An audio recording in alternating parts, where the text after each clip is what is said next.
So, as always,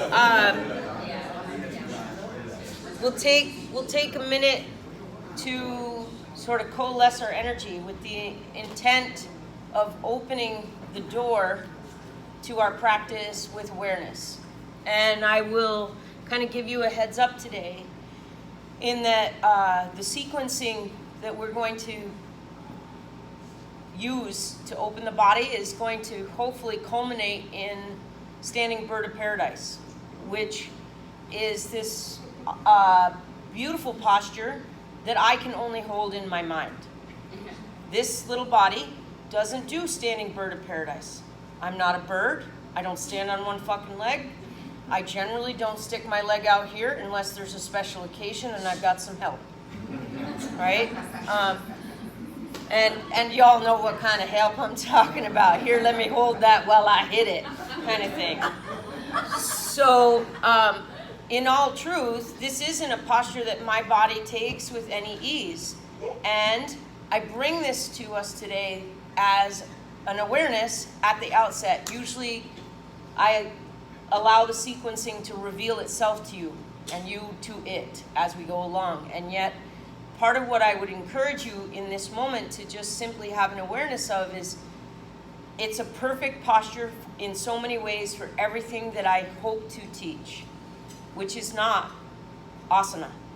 So it's a deep twist, a bind, a balancing, and an ability to steady the breath in, to some degree, you're actually loading your spine by holding the leg and or engaging the muscle, and very few of us have this, very few people have this, the ability to just stand with the leg out here, toes spread on one leg with muscle, which is why the bind is often necessary, because you actually then hold it and you drive the weight of that posture into the other leg.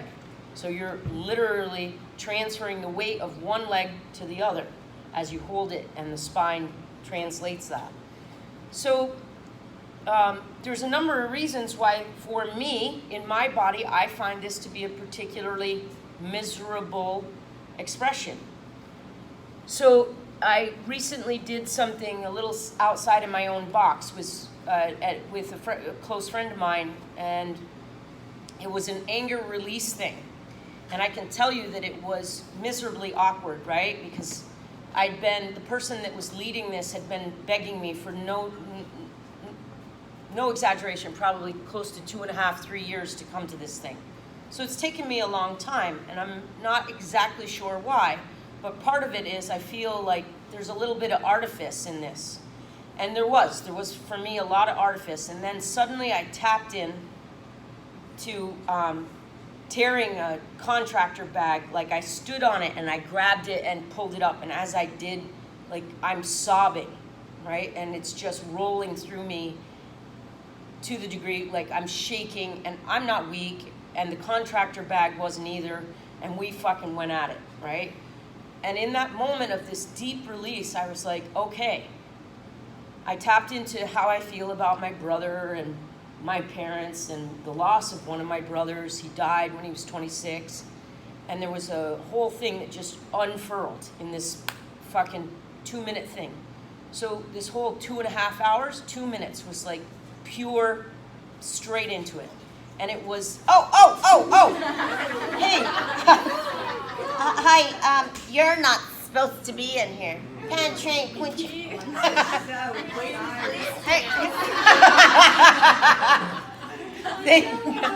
Thank you. Dun, dun, dun, dun, dun, dun. It's for me, this moment of sort of organizing myself to let that roll through took a lot of time. And in that moment, I was also just slightly, you want to come up and be next to me now that you saved my dog? There was this sort of awareness as I started to process what happened after the fact. I was, in fact, that amount of emotion coming through me took a lot. I just was, I don't want to say numb after the fact, but I was recognizing how reluctant I was to allow intensity that usually we try to avoid to come through. So my brother died in 2004. So that gives you an idea how long it's been before I let that come through me. And I have the imagination that we all have in our bodies some degree of this kind of experience that we've packed away rather neatly. And I don't know that I'm trying to bring you Standing Bird of Paradise as an access point to that level of intensity. And yet I can tell you that practicing that way, where I know I'm going into something that I don't manage well, that I don't like, that I have a discomfort around. The Standing Bird of Paradise for me brings up like, oh, I got a little honey pot and I don't bind well and my arms are short and my legs are luscious and I've got all these things, you know, like to get my little arms around my luscious thighs, I usually leave that to a dude for good reason, right? Like, you go ahead, see what you can do with those things. And, you know, and so when I make the effort, I run into some thoughts about myself. And it's in that space that I've crafted the ability, believe it or not, even though it took me years to get to accessing this level of rage and anger and grief, it's the yoga that created the space for me to walk into that at that time. And so I invite you to think about not so much, oh, I got to access some deep emotion today on the mat. If it happens, it happens. And yet, if we can practice, how do I allow discomfort to come through? And how much? And how do I lean into what I love, which usually has threaded so deeply into it? Grief. Before it's even grieving, love has a level of grief because we know it's not going to stick around. It's not always going to be the same. Someone you love dearly, you might decide one day smells fucking funny and it's over. Or they may die. Right? Like, this whole thing happens. And so our practice today, for me, with Standing Bird of Paradise, is to invite you to watch what happens when it's not easy for you, when it's uncomfortable, when you don't like something, and how do we steady ourselves toward grace, toward acceptance. And I know I'm not alone in all of these intense experiences. And so, in sincerity, don't chase the posture. Pay attention to what's happening underneath and move toward radiance with it so that we can let it go. And then come into this fullness like, okay, so now I really feel how much I miss my brother. And it's taken me, how many years? I suck at math, so I think it's 15, right? So. Yeah, 15 years. Like, I've just been glossing that over. And it's okay. Because he's gone. And it's okay to miss him.